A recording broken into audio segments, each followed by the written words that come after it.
আজকে আমি এখন বানাবো আলু কুলচা। তো আলু কুলচার জন্য আমি ময়দা নিয়ে নেব 1 কাপ। আগে এইভাবে মেপে নেব 2 কাপ ময়দা 2 কাপ আটা।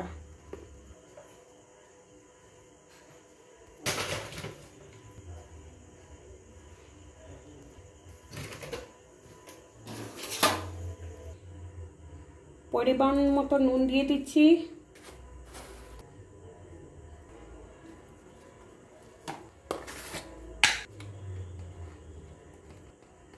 এটা 1 চামচ নেব।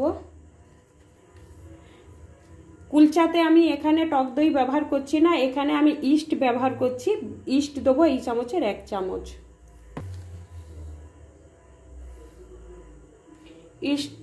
ইস্টটা দেখতে কিন্তু পোস্তর মতো কিছুটা। শুকনো উপকরণগুলো ভালো করে আগে মাখবো। এখানে আমি 2 চামচের মতো সাদা তেল দিয়ে আরেকবার ভালো করে মেখে নিচ্ছি। আমি গরম জল দিয়ে মাখছি এটা। আমার মাখানো হয়ে গেছে, এর গায়ে একটু তেল লাগিয়ে এখন রাখবো।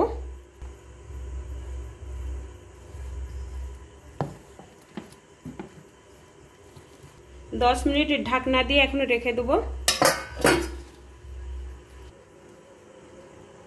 আমি সেদ্ধ আলুটাকে এইভাবে ছুঁড়ে নিচ্ছি, নিয়ে মাখবো।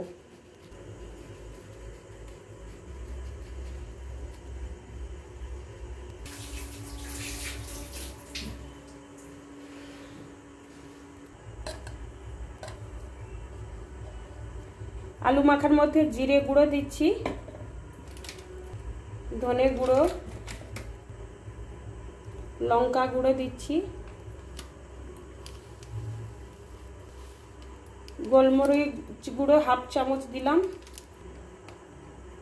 লঙ্কার গুঁড়ো, আটার গুঁড়ো দিয়েছি। এখন নুন দিচ্ছি, পেঁয়াজ,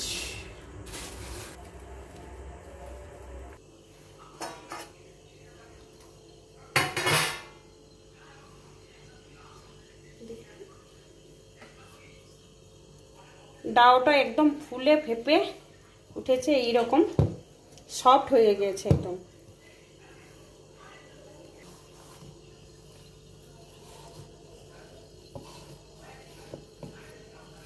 এইরকম বড় বড় সাইজের আমি লেচি কেটে নিয়েছি। এবার পুরটা ভরবো এর মধ্যে।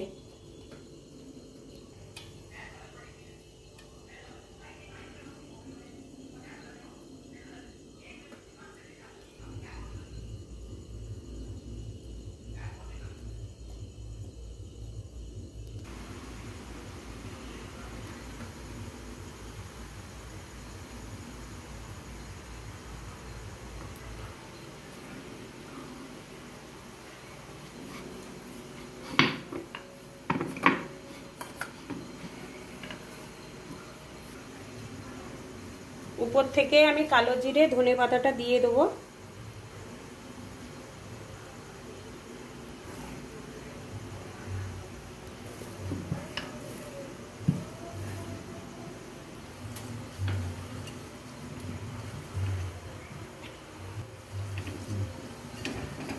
কড়াইতে একটু তেল লাগিয়ে নিলাম অল্প করে। এবার আমি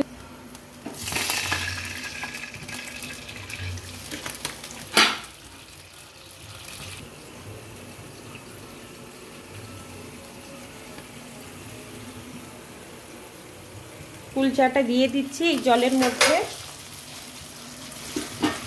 দিয়ে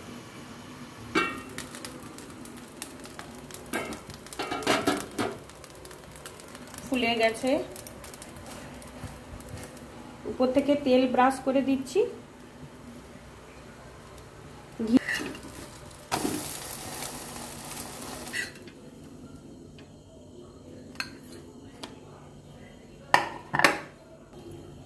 দারুণ দেখতে হয়েছে। আমি আরেক পিস বানিয়ে দেখাচ্ছি।